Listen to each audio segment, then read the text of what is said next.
Welcome to another episode of China Update, where I provide you guys with the most up-to-date political, economic and geostrategic analysis on the world's number 2 economy. My name is Tony.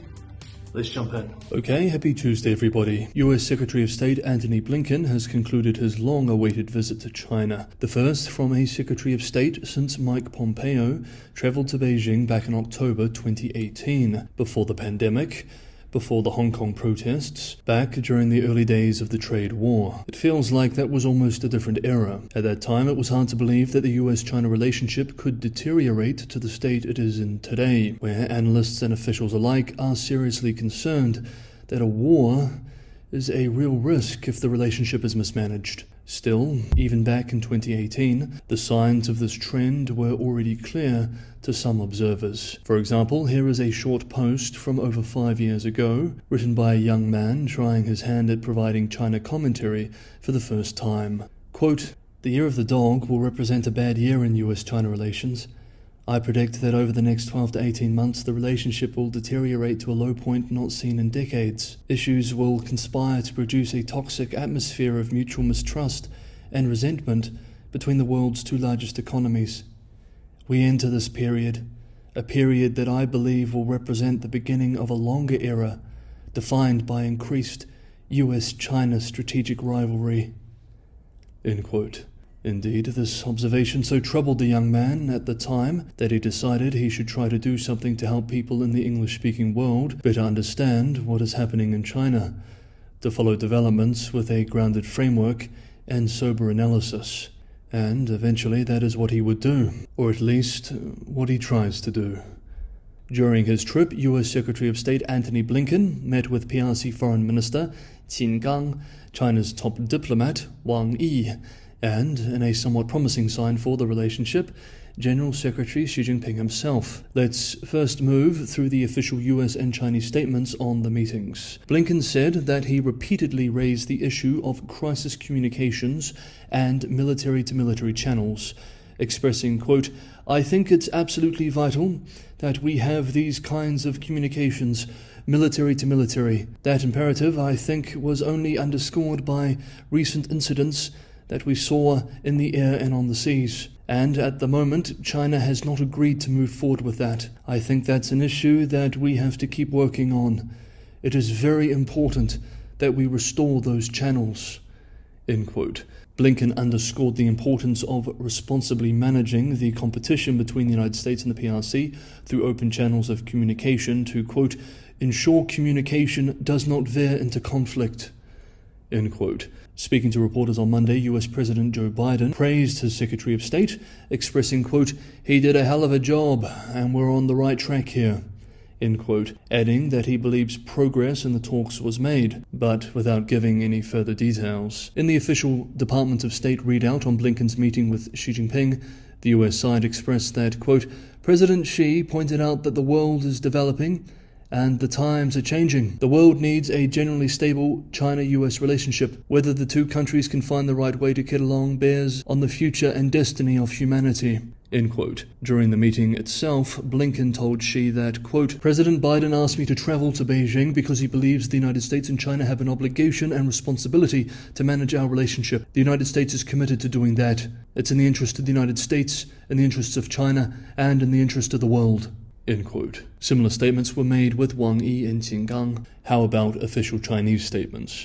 Well, though the Chinese side expressed a desire to improve relations, they continued to maintain Beijing's position that all fault for the deterioration lies at the feet of the US. According to the official PRC Ministry of Foreign Affairs statement, Wang Yi, for example, quote, "underscored that the root cause is US misperceptions toward China, which has led to misguided China policies.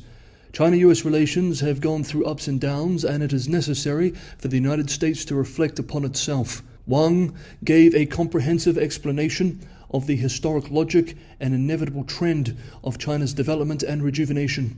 He urged the US side not to project onto China the assumption that a strong country is bound to seek hegemony, and not to misjudge China with the beaten path of traditional Western powers. End quote.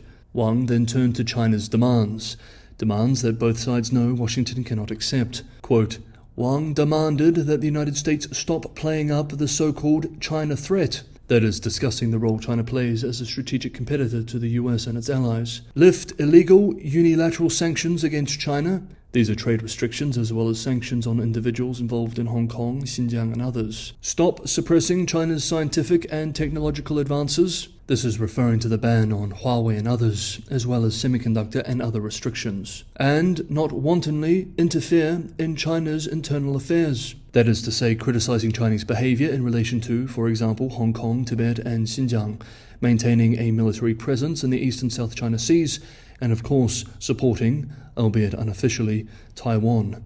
Indeed, Wang Yi added, quote, "On the Taiwan issue, China has no room for compromise or concession." End quote. In his meeting with Qin Gang, the Chinese foreign minister expressed that the China-US relationship is at the lowest point it has been since the establishment of relations between the two countries. Yes, it is. We are indeed living in very dangerous times. At the very least, however, this trip does show that the two sides are still talking to each other.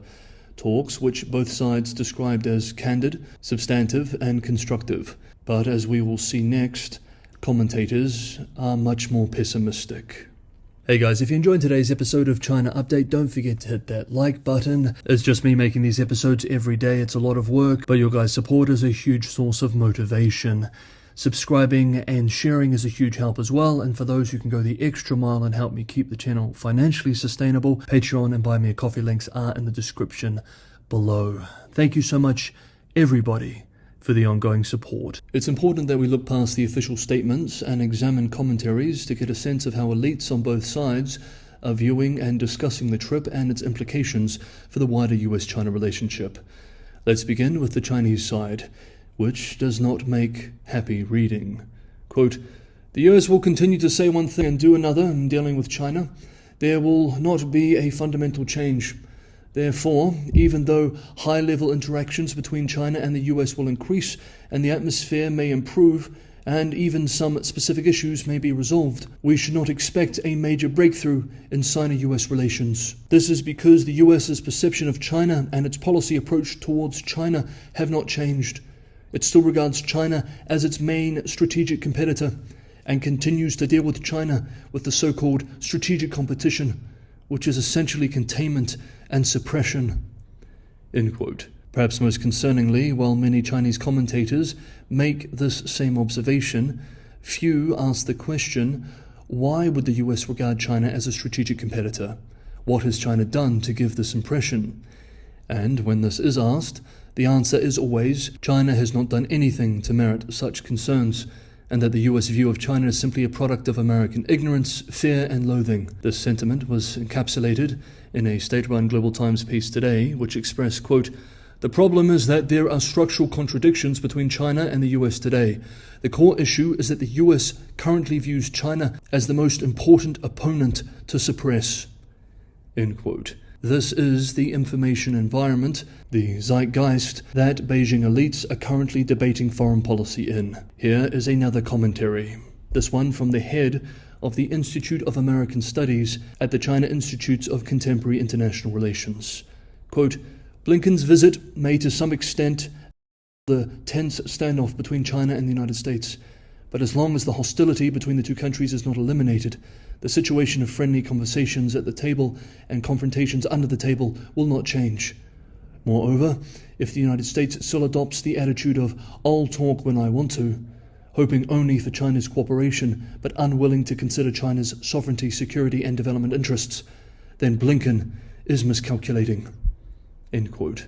Now for some commentaries from American analysts, the first being from an analyst we often quote on China Update. Quote, "The US efforts to get back to Bali are underway, starting from the top with President Biden, who seems to have really pushed to start fixing the US-China relationship after the G7, and warnings from his counterparts about the dangers of a worsening relationship.